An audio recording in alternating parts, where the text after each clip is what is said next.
All right, class. So today we're going to be looking at factoring by grouping. Now, in order for us to use factoring by grouping, we can only use it for four terms. So the polynomial that we have has to have four terms in it. Okay.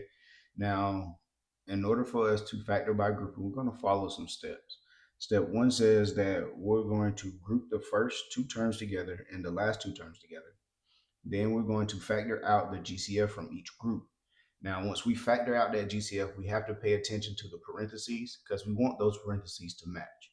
Okay, so then step three says that the GCF from each group will become one factor and the remaining binomial will be the other factor. Okay, so if we follow these three steps, we'll be able to factor by group. Now, if we go look at example one says we have x to the third plus 5x squared plus 2x plus 10. Step one says we're going to group the first two terms. So if I group my first two terms, I'm just going to put parentheses around them. And then we're going to group the last two terms. Okay. Now we're going to take out the GCF. So just looking at the first two terms, we got an x to the third and a 5x squared. Now there is a 1 in front of that x to the third. So if we get the GCF of 1 and 5, that will be just 1 because that's the only number that they can share. And we can factor out the smallest exponent, which is x squared.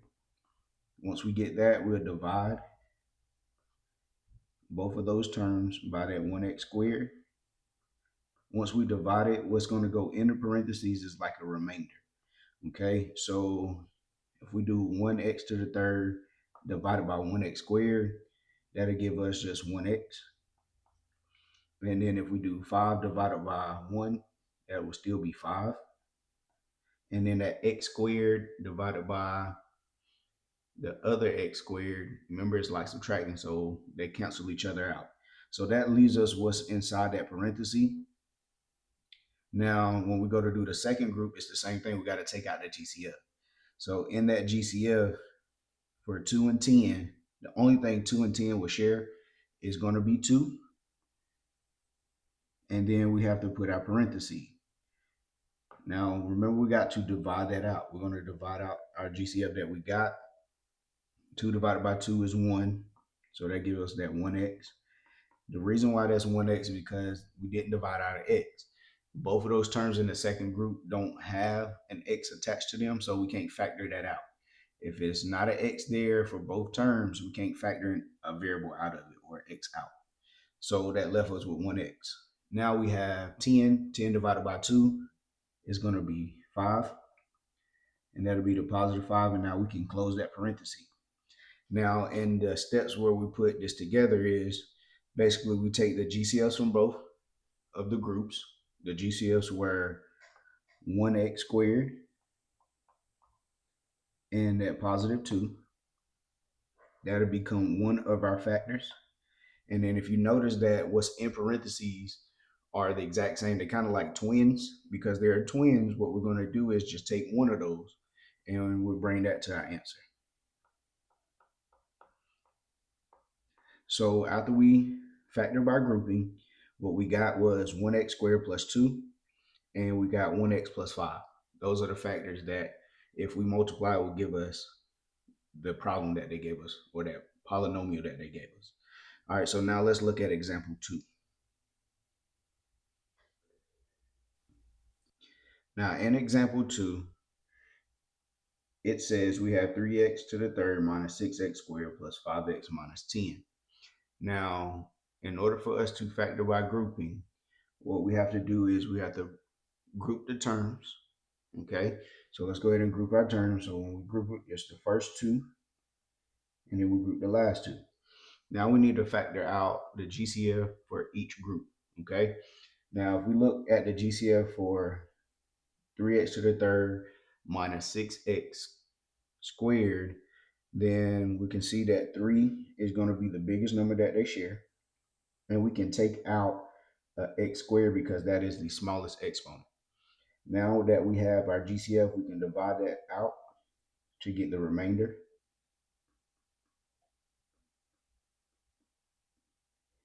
And if we do 3 divided by 3, that's 1. And x to the third minus x to the second is going to be 1, so we just put 1x. And then we got negative 6 divided by 3, which would give us negative 2. And then the x squared divided by x squared is like subtraction, so it cancels out. All right, so that'll be the remainder that we get. Now, the remainder that we got for this one means that in group 2, we need to make sure it matches, okay?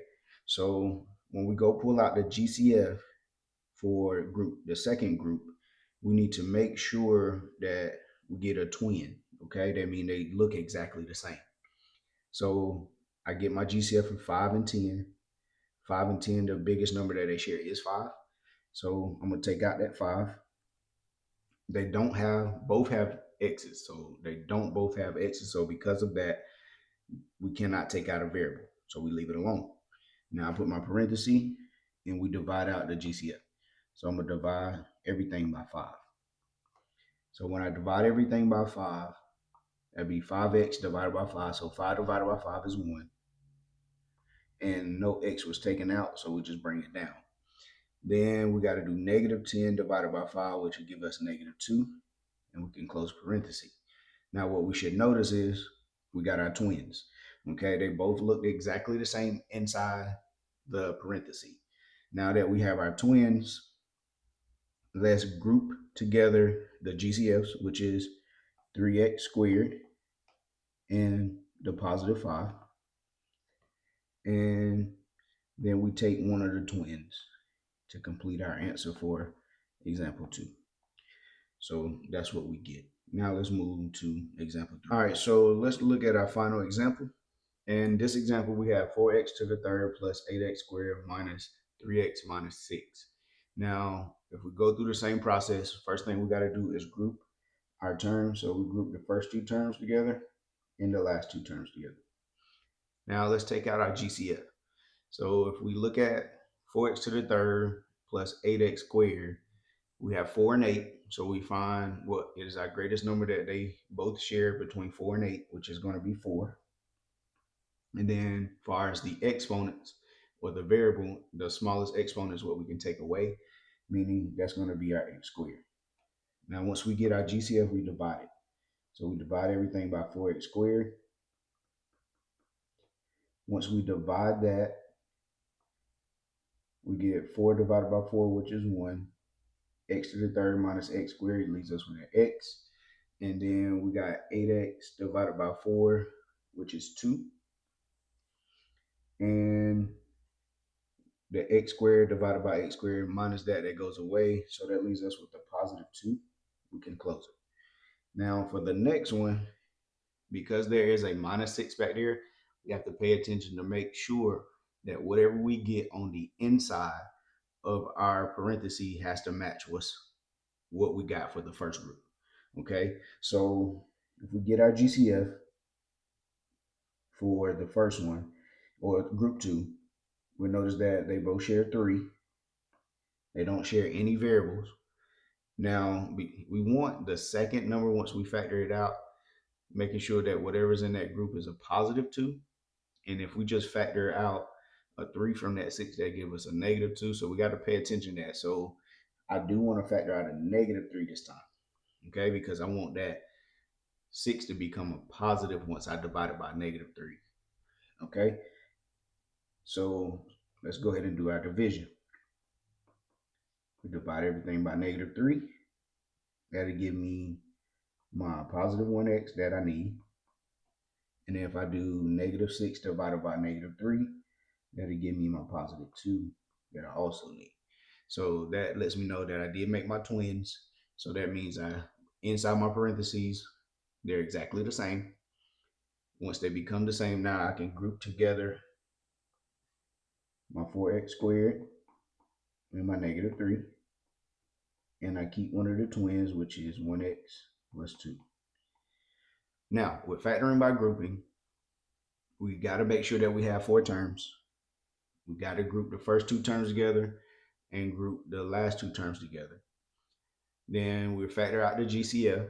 Once we factor out the GCF, we got to make sure that whatever's left in the parentheses are twins, meaning they match, okay? Now, once they match, the GCFs from each group we put together, and then we keep one of the twins as a factor, and we put that together to get our final answer. If you have any questions, please don't hesitate to